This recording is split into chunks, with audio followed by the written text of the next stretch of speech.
There's no way you're getting in there. You need at least 5 players, I'm pretty sure, to be able to take him down like that.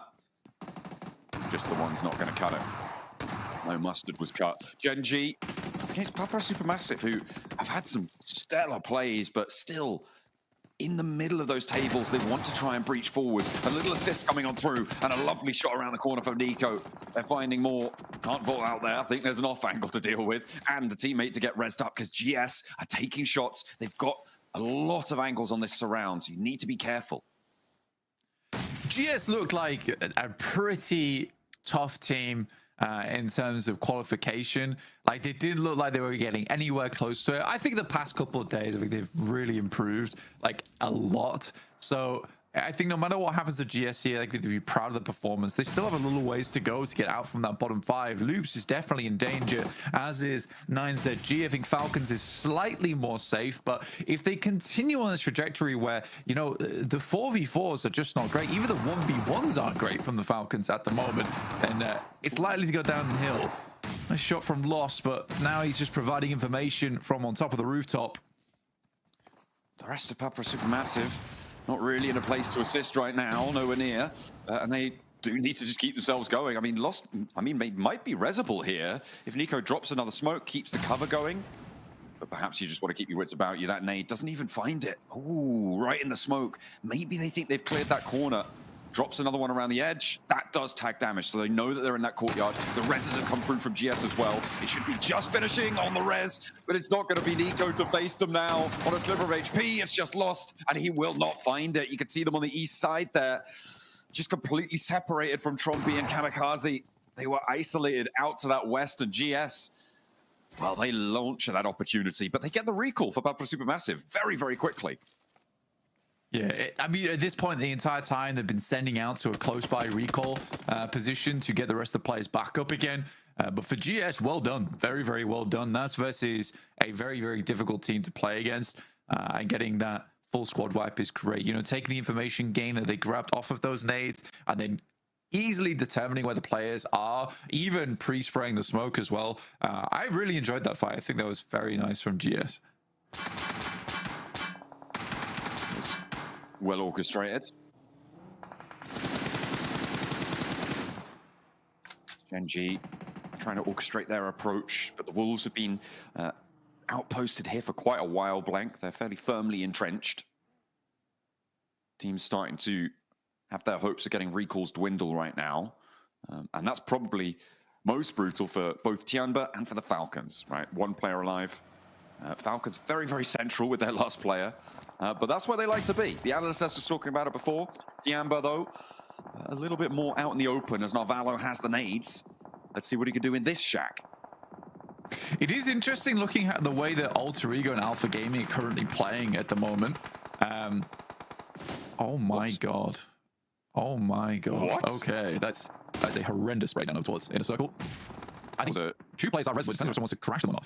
Either way, what I was saying about Alpha Gaming and Alter Ego is they're both playing very slow on the outside edge, and this sort of makes sense to me because realistically, Rondo is one of the best trampolines when it comes to accelerating your point scoring at the start of the day. And a lot of times that can be the make or break between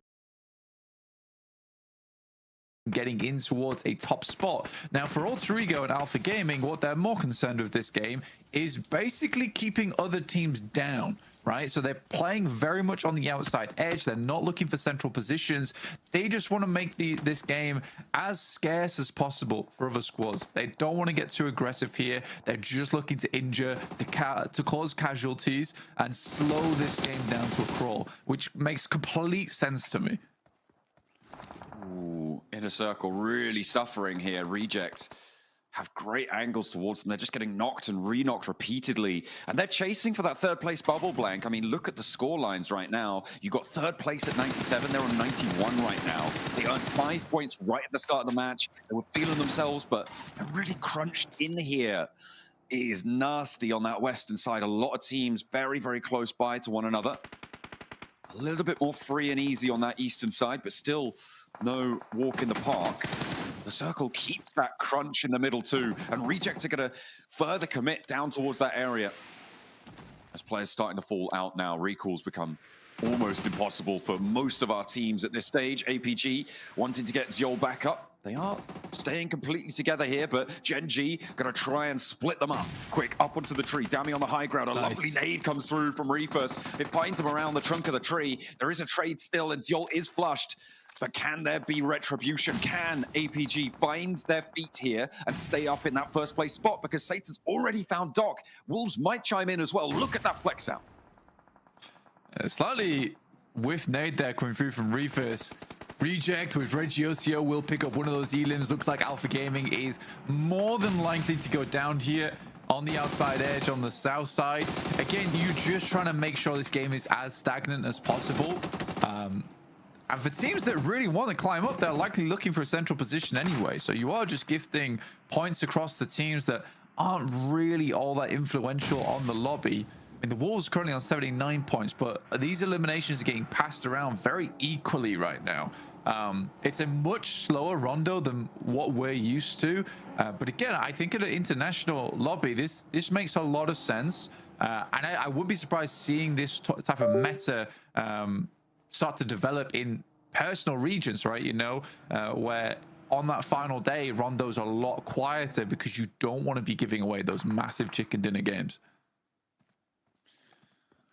I mean, yeah, we saw yesterday as well a lot of big starts and then not going too much further. There were a lot of 8-9 elimination teams that were down early into the game, right, that were completely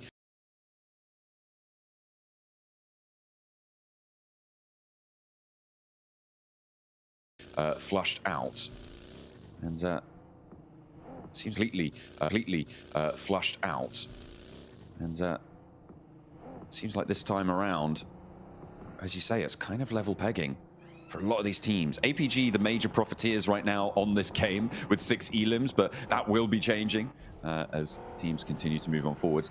Inner Circle have managed to patch themselves back up, Blank. In the meantime, whilst all of that chaos unfolded on the south side circle, they've patched themselves up to 3 players alive. They've got control of their building. Reject flexed a little bit further away, and now they're regrouping out, which has alleviated some of that pressure. In the meantime, though, Alter Ego fighting for the podium spot with D+, Blank. Yeah, who have now passed GOAT as well. Third place for D+. Now looking to go a little bit further. Nolbu with nade outside. A lot of damage over towards Krypton. Goes extremely low. Snape looks to cut the corner, but it's not meant to be, as Nolbu will make the big run out. Finds 2, but loops are coming. They're right over the hill, and they will ride straight into the fight here, Blank. D+ now gonna have a tough time defending on 2 fronts, but with just Snape remaining, they may have handled Alter Ego fast enough. He will be a fly in the ointment to the hold against Loops. And that's the shot that they were looking for, the opener towards D+. Snape will fall, so Alter Ego in second place will go down. D+, 1 point behind them now. In just 1 elimination, they could draw neck and neck. We'll see if they're able to do it. Loops may be the team to deliver them that point that they need. They're very isolated from everybody else on this northern side. Osal will bleed out there. So it's a 2v4. Chips got a huge amount of work done yesterday. Now looking to go even further for D+ and secure that position in second place. It's been a big rise from D+ over the last few days. In the meantime, Wolves are looking a little bit slicker today, though I will wait and see, because anything can happen with that team. We've seen them go from strength to very low lows. For the Wolves, not convinced yet. A couple of shots coming on through. Look at that picture-in-picture. Wolves having a tough time against Team Secret. Okay, that's not the team I thought I would be saying there in that sentence.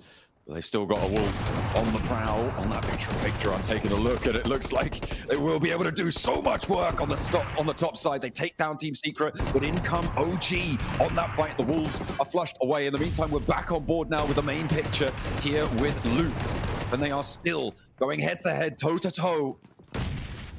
Blow for blow with D+, as the nade pushes Fabian out the back. Chips is still on the inside. Ratto Boy looks for the challenge, but he will not be able to find it. Step into the blue too long. You're going to go down. The point that they need is right there. Will he step out? Will he get too bold with it? No, but he's going to launch them over the top. Blank. They're up into second place over Alter Ego. Can they keep it going? I mean, this is incredible. The fact that these 2 players make it happen. Fabian has been in the scene for a very long time, and he knows how to keep his nerve here. Loops. Final player, ups the stairs, Chips looking to finish him off. We'll just have to ascend this one. Noise in the corner and we'll get it done. A 2v4 from D+ to secure second place is insane.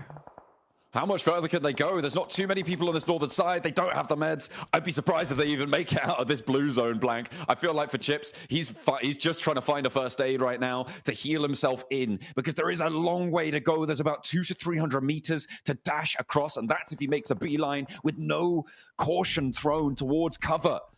This is nasty for D+, but they've got 9 elims already, Blank. And this, as you said before, is a great result to get up into second place, away from GOAT, away from Inner Circle.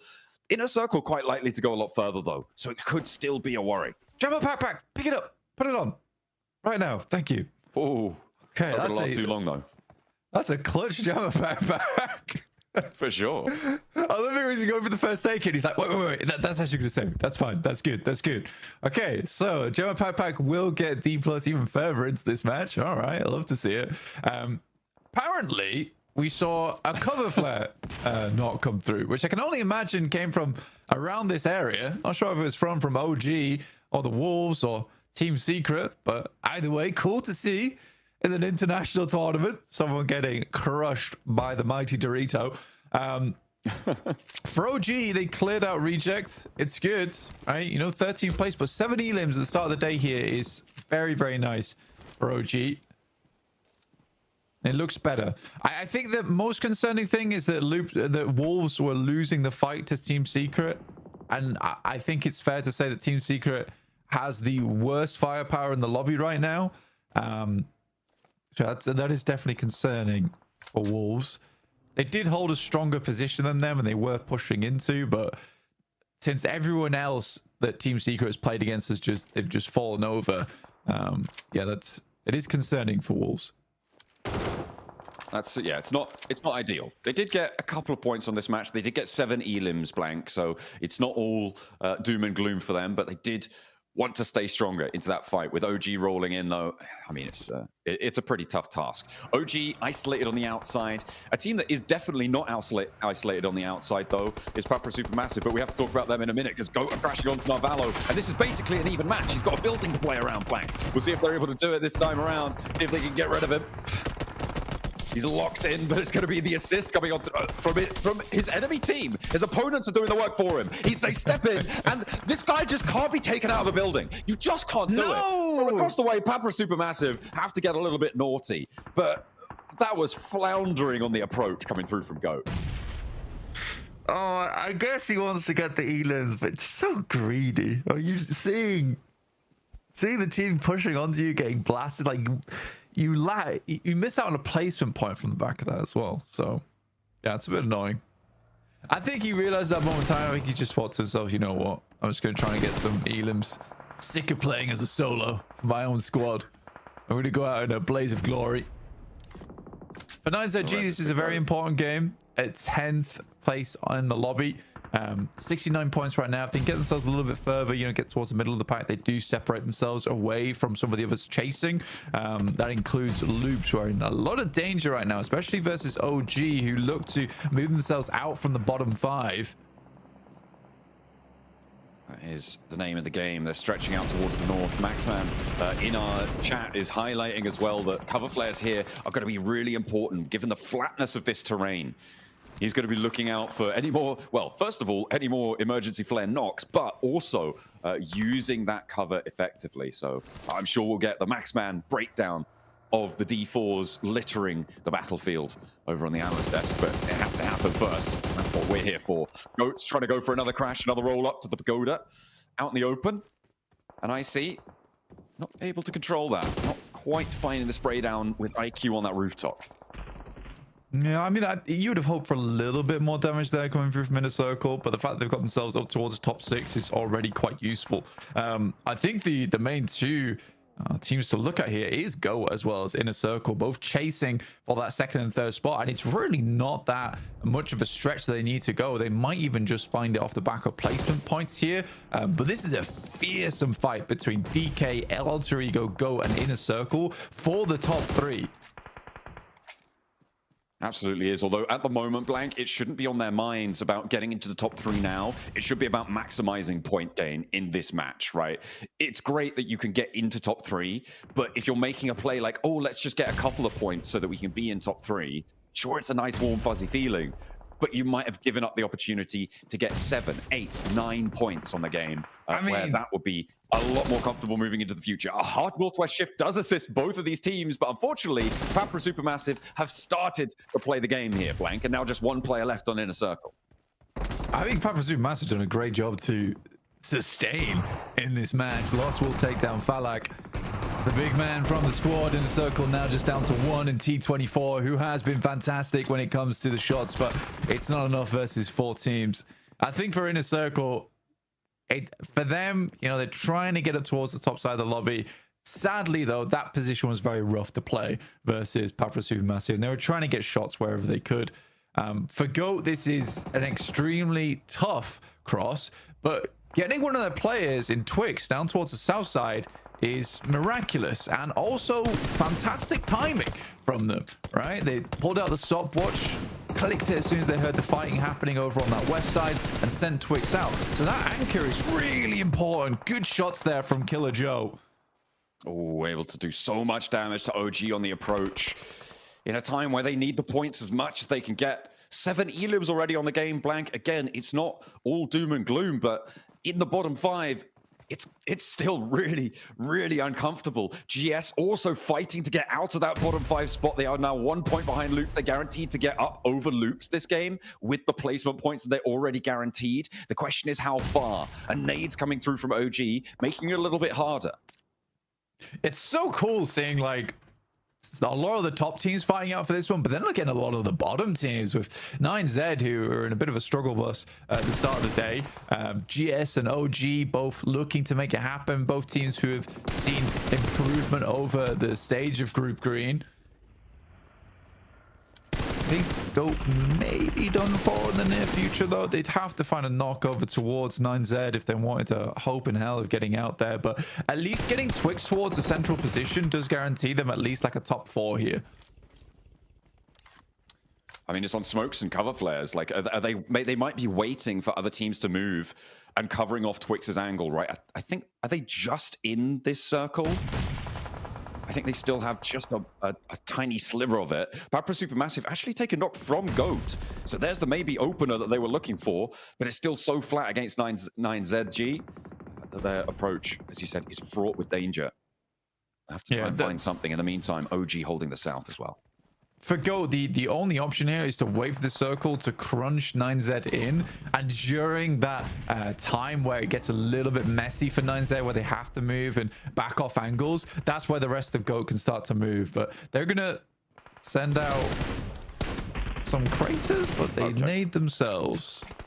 Yeah, that's not gonna work out for GOAT. Oh dear. With the placement points they've got already, though, Blank, they are in the top 3. Yeah, they tried to pull it in a circle there. Sadly, a little bit of a bounce off the wall kind of ruins their whole day. So that's a bit sad. But again, I still think it's a top 4 with Twix involved. GS trying to get around the side, but it's a nasty nade from Maru. Goes over towards Icon, will take him out. And now ESO looks to find these shots through the window. Maru steps out wide. Patient, though. Good. A really, really nice rotation there, getting through. Loving the ghillie suit on Rondo, by the way. Don't see too much of it. The blossoms looking pretty for Aru. Almost as pretty as his peaks there. 9 elims now and a 4th place guarantee. This is the game that OG needed to jet out of the bottom 5 Blank. They want to keep climbing. They want to go as far as possible. Again, it's nice not to be there now, but it's about getting as many points under the belt as humanly possible to set yourself up for safety later on. Because with only 6 matches, including the conclusion of this one to go, it's got to feel good that you're into the top 3. Maybe a 2nd place on the cards if Papra Supermassive can hold it out against 9ZG. Yeah, I think for OG, it's been really nice. And that so far, a lot of these pieces they're going for are covered off by their teammates. And it's looking a lot cleaner on their approach towards these engagements. They're not trying to take fights that they know they're not comfortable in. And they're still keeping up that great macro that we know that they have. It is sad where this is almost an impossible location to push out from. But what I am glad about is that they've tried to make a move. A lot of times in the past, I think OG would have just sat there and waited for the blue to envelop. But they actually went for something, and that's promising to me. I mean, they saw those flares drop. They knew attention might be distracted, might be a little bit split. That was as good a time as any, but unfortunately did not go their way. Papra Supermassive, they've held this building for so long. 9ZG have been on the outside, but 9ZG are giving it a damn good go here. Nico is knocked. Lost was taken down earlier. Nico on the off angle, very unlikely to be resable there. Kamikaze feels the bounce of a nade of one of the tetrahedra littering the battlefield, and another nade for 9ZG. This is again another campaign to get away from the bottom 5 spots, and that is a brilliant conclusion for 9ZG. Papra Supermassive get a decent chunk of points as well, but they could not leave their compound. They held it strong, but they just weren't allowed out the front door. I mean, for 9Z, this is a big game for them. They needed it from where they were in the tables. That's more of a survival win for this team than anything. For Papra Supermassive, though, it does send them a little bit further up towards the top of the tables. For OG, a little bit more aggressive, a little bit more respectful of some of the teams in the lobby as well. But overall, some promising moments, I would say, from that squad. I'm not going to say too much right now because I need to see more out of that team today if they're going to make it out from that bottom 11. But the journey has begun. The journey has begun. Absolutely. Some very important matches coming through on the Rondo, and that's what we wanted to see. There was no team blank that got 0 eliminations. Everybody got at least 1, and that's what you want from a Rondo, right? It's pure entertainment value. Getting stuck in with those eliminations. Brilliant stuff. But 9ZG, they close us down with the first chicken dinner.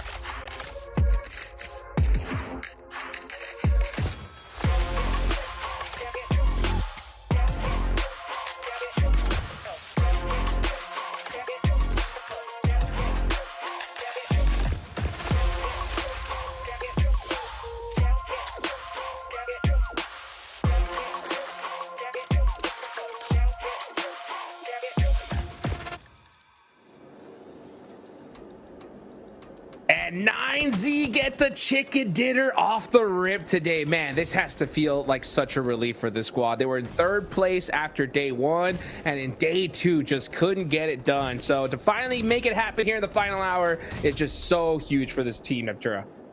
It really is. I love how they've played this. Very careful, very consistent across the game. I love in particular how they, like, in maybe phase 4, I think it was, they saw there was a compound in the middle of circles that was open, and you can see just the beeline of rotation going straight to that position and holding it. It's so decisive from them. It shows that they're really thinking about it, they're being proactive, and it's what got them the win in the end, Max. I mean, there were barely any compound free the moment you spot one that is available. Just like beeline for it, just like yoink, mine for the rest of the game. And you know what? It worked out great for 9Z Globe. And actually, we do have to say, Niptro, by the way, looking at the stats, great stuff from Milos. He popped off this game, 5 limbs, over 500 damage. He was on fire this match. But 9Z was slipping ever since the first 2 strong games on day 1 for Group Green.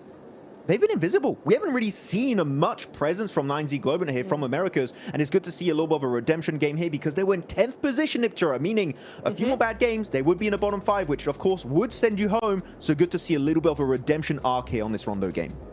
Yeah, it's really nice to see that they recognize that this game was so important because you are going to have those teams that are slightly below you on that cusp of the bottom 5 or even the bottom 5. Those teams as well are really going to be trying to step up and try and take as many elims as possible. So it's nice for them that they recognize that.